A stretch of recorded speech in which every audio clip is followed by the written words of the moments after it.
So வணக்கம் மக்களே, welcome to BYN movie Tamil. So இந்த வீடியோ நம்ம எந்த மூவியோட ரிவ்யூ பற்றி பார்க்க போகிறோன்னா கேப்டன் மகன் சண்முக பாண்டியன் நடிப்பில் வெளியாகி இருக்கிற படைத்தலைவன் மூவியோட ரிவ்யூ தான் ஃப்ரெண்ட்ஸ் பார்க்க போகிறோம். படைத்தலைவன் இந்த படத்தோட கதையை பற்றி பார்த்தோன்னா, ஹீரோ இதுக்கு இவங்க அப்பா இவங்க ரெண்டு பேர் இவங்க வீட்டில் 25 வருஷமாக தன்னுடைய சொந்த மகன் போல் வளர்கிற ஒரு யானை.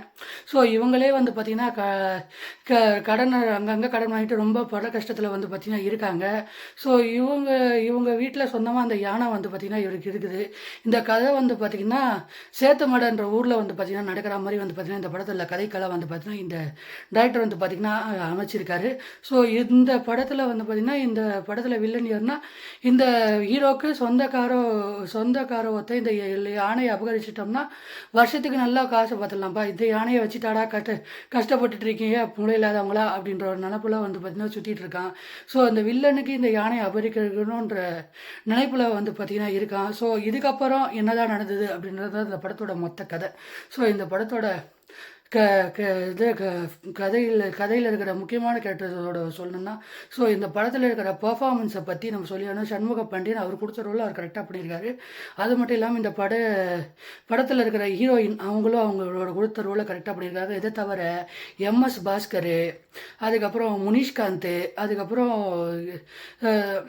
அதுக்கப்புறம் இளங்கோ வெங்கடேசன், இந்த மாதிரி எல்லாருமே அவங்கவுங்க கொடுத்த ரோலை அவங்கவுங்க கரெக்டாக பண்ணியிருக்காங்க அப்படின்றத வந்து பார்த்தீங்கன்னா நான் சொல்லுவேன். ஸோ இந்த படத்தில் இருக்கிற இன்னொரு குறிப்பான விஷயம் என்னென்னா, இந்த படத்தில் இருக்கிற ஃபர்ஸ்ட் ஹாஃப் வந்து பார்த்திங்கன்னா நல்ல வந்து பார்த்திங்கன்னா இருக்கிற அதை வந்து ரொம்ப வந்து பார்த்திங்கன்னா எங்கேஜிங்காக இருக்கா அப்படின்னு கேட்டிங்கன்னா கண்டிப்பாக கிடையாது. ஃபர்ஸ்ட் ஹாஃப் வந்து எனக்கு ஓகே அப்படின்னு வந்து பார்த்திங்கன்னா சொல்லுவேன். படத்தோட நெகட்டிவிட்டியே எங்கே ஸ்டார்ட் ஆகுதுன்னா செகண்ட் ஹாஃபில் வந்து பார்த்திங்கன்னா எந்த கண்டினியூட்டியுமே எந்த ஒரு எப்படி சொல்கிறது கண்டினியூட்டியுமே இல்லை, எந்த ஒரு இதுவுமே வந்து பார்த்திங்கன்னா கனெக்டிவிட்டியுமே இல்லாத மாதிரி வந்து பார்த்திங்கன்னா இருக்குது. அவங்கவுங்க கொடுத்த ரோல் அவங்க கரெக்டாக பண்ணியிருக்காங்க. அது இல்லாமல் இந்த படத்தில் மியூசிக்கு, இதில் இளையராஜா சாரை பற்றி நம்ம கொடு சொல்கிறதுக்கு எந்த தகுதியுமே நமக்கு கிடையாது. இருந்தால் கூட எனக்கு கிடையாது குறிப்பாக சொல்லணுன்னா. அது மட்டும் இல்லாமல் இந்த படத்தில் அவர் பண்ண அந்த பழைய காலத்து படம்லாம் பார்த்துருக்கீங்களா? குறிப்பாக சொல்லணுன்னா அந்த கரகாட்டக்காரன் படத்துலலாம் மியூசிக்கெல்லாம் அந்த அளவுக்கு பயங்கரமாக இருக்கும். கடைசியில் ஒரு ஸ்டேஜில் வந்து பார்த்திங்கன்னா ஏஞ்சி நம்மளே போய் பார்த்திங்கன்னா எல்லா பாட்டுமே வந்து பார்த்திங்கன்னா ரசித்து கேட்டிருப்போம். அந்தளவுக்கு வந்து பார்த்திங்கன்னா எல்லாமே நல்லாயிருக்கும். ஸோ அந்த மியூசிக் இந்த படத்தில் மியூசிக் வந்து பார்த்திங்கன்னா பெரிய லெட் டவுன் அப்படின்னு வந்து பார்த்திங்கன்னா நான் சொல்லுவேன். செகண்ட் ஹாஃபில் வர எந்த கேரக்டருக்குமே வந்து பார்த்திங்கன்னா ஒரு ப்ராப்பரான ஒரு ஜஸ்டிஃபிகேஷனும் இல்லை. அது மட்டும் இல்லாமல் இந்த படத்தில் ஒரு கண்டினியூட்டி இல்லாததுனால வந்து பார்த்திங்கன்னா இந்த படம் வந்து பார்த்திங்கன்னா கொஞ்சம் சொதப்பிடிச்சு கொஞ்சம் ஏடா விடமாக போயிடுச்சு அப்படின்னு வந்து பார்த்திங்கன்னா நான் சொல்லுவேன்.